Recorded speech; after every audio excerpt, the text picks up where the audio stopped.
ဒီမြင်ငွေးလေးရလေမြင်သမျှသူတော်တော်များများရင်ထဲမှာလေးထိခိုက်ကြေကွဲရတယ်။အမဆိုလေးကြည့်မိတိုင်းရင်ထဲမှာလေးနစ်နေအောင်ခံစားရတယ်။တနာပါတယ်သူတို့စင်သားအမိလေးဒီ highway လမ်းမပေါ်မှာဖြတ်အကူပေါ့နော်။သူသားစင်ကြီးက9လသားလေးကိုလေလော်ရီကားဝင်တိုင်းမိတာတဲ့။စင်မကြီးကလေ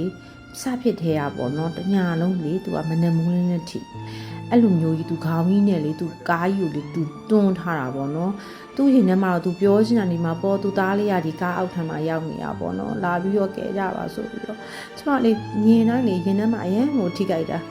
စမကြီးကိုလေတက်ဆိုင်ရာကနေပြီးတော့ရောက်လာပြီးတော့ပေါ့နော်သူ့ကိုမေးစည်းနဲ့ပေးပြီးတော့နော်အဲ့နာကနေမနှဲကိုဖယ်ခိုင်းရတယ်ဒါမှလည်းသူကစင်လေးကိုအောက်ကဆွဲထုတ်လို့ရမှာလေနော်တနာပါတယ်စမိခင်ကြီးဖြစ်တဲ့စင်မကြီးကလေဘဲမှမသွားရှာဘူးသူလေသူသားလေးကိုလေအဲ့လိုမျိုးလေးရက်နေရှာတာပေါ့နော်စင်လေးကလေကားအောက်မှာမြင်တဲ့အတိုင်းပဲအဲ့လိုလေးပြိနေရှာတာလေတလားစင်လေးကတော့တေသွားပြီအဲ့မှာသက်ဆိုင်ရာလေးဒီတော်ရိုင်းတရိတ်ဆန်ထင်းတင်းကြီးဖွဲ့ရနာပြီးတော့စင်မကြီးကိုလေဆွဲထုတ်တာပေါ့နော်ညီမျိုးစုံနဲ့တော်တော်လေးကိုလှုပ်လိုက်ရတယ်တဲ့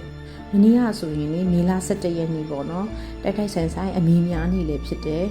ဒီဖြစ်ရက်ကလေးကလေမလေးရှားနိုင်ငံဘရက်ဟိုင်ဝေးလမ်းမပေါ်မှာဖြစ်သွားတာအခုမြင်လာတဲ့လော်ရီကားကြီးကလေကြက်တည်တင်းလာတာပေါ့နော်ပထမတော့တဲ့လော်ရီဒရိုင်ဘာကပြောတယ်သူစင်မာကြီးကိုမြင်နေတဲ့မြင်တော့သူဖြည်းဖြည်းနဲ့သူပေါ့နော်မောင်းနေပေါ့နော်စင်မာကြီးကလွတ်သွားတယ်တဲ့စင်မာကြီးကလွတ်သွားပေမဲ့လေစင်မာကြီးရဲ့တော့အစင်ကလေးပါလာတာကိုကားဆရာလည်းမှောင်နေတော့သူမမြင်ဘူးလားမပြောတတ်ဘူးပေါ့နော်ဆိုတော့သူကဝင်တိုက်မိလိုက်တာစင်ကလေးကလော်ရီကားရဲ့အောက်ကိုရောက်သွားတာပေါ့နော်မလေးရှားနိုင်ငံကလေတက်ဆိုင်ရာအစိုးရဌာနတွေကလည်းတေချာလေးလုပ်ပေးကြရှာပါတယ်ဒီမှာကြည့်ပါအောင်စင်ကလေးလေ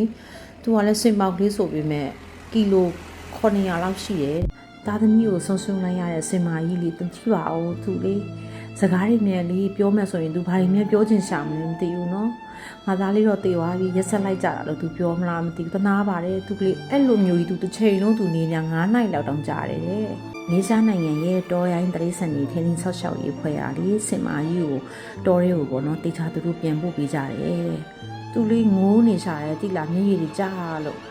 ရင်ထဲမှာလေအရန်ထိကြိုက်တာလေဒီသတင်းလေးကလေမလေးရှားနိုင်ငံရောကမ္ဘာအနှံ့တော်တော်များများပါလေသတင်းလေးကလေရင်ထဲမှာထိကြိုက်စရာသတင်းလေးဖြစ်သွားတာပေါ့နော်ကျမလေးဗီဒီယိုလေးတွေလိုက်ကြည့်ပြီးရောပေါ့နော်ဒါကျမ save လုပ်ထားတာလေးတွေပါဒါဗီဒီယိုကတော့တင်နေသူတွေကျမ credit ပေးပါတယ်ကျမတို့လူသားတွေမှာမဟုတ်ပါဘူးတရိတ်ဆန်တွေမှာလည်းလေသူတို့မျက်ရည်ရှိရဲခံစားချက်တွေအပြည့်ရှိပါတယ်တက်ရှိတော်ရတွေကလေကိုချစ်ရတဲ့သူပေါ့နော်ကိုနဲ့တီးတဲ့သူတွေကိုဆွေမျိုးမိတ်ဆွေတင်ငါဟာတွေပေါ့နော်ကိုနာကနေထွက်ခွာသွားပြီဆိုရင်ရင်ထဲမှာနစ်နေအောင်ခံစားရတာပါကိုနဲ့ပိုရင်းကြီးလေးပိုခံစားရလေပေါ့နော်ကျမတို့ရဲ့လူဘဝတဲ့အရန်တူတယ်လေနော်စက္ကန့်တိုင်းတောင်မှလေကိုဘာဖြစ်နေဆိုတာကိုဘာမှကိုတက်အပ်ပြောလို့မရတဲ့ဘဝတွေပါအဲ့တော့ကျမတို့ရှိနေတဲ့အချိန်လေးမှာအားလုံးကလေအသက်လေးရရှင်မြင်ကြတာပဲပေါ့နော်ကိုအသားထင်ရင်နာကြတာပါပဲအဲ့တော့ရှိတဲ့အချိန်လေးမှာတယောက်နဲ့တယောက်ကိုချင်းစာတရားထားပါကျင်နာမှုတွေထားပါနှွေးထွေးမှုတွေပေးပါတန်မိုးထားကြပါနော်ထောက်ခွာသွားတဲ့သူကတော့ဘာမှမသိချတော့ပေမဲ့ကြံရည်တဲ့သူကပို့ပြီးကြေကွဲရပါတယ်သူသားလေးကိုလေဆွန့်လိုက်ရတဲ့မိခင်စင်မာကြီးရဲ့လေထိခိုက်ကြေကွဲခံစားနေရတဲ့ဒီမြင်ကွင်းလေးကကမ္ဘာမှတ်တမ်းဝင်ခဲ့ပါတယ်စင်မာကြီးနဲ့အတူထက်တူဝမ်းနဲ့ကြေကွဲရပါတယ်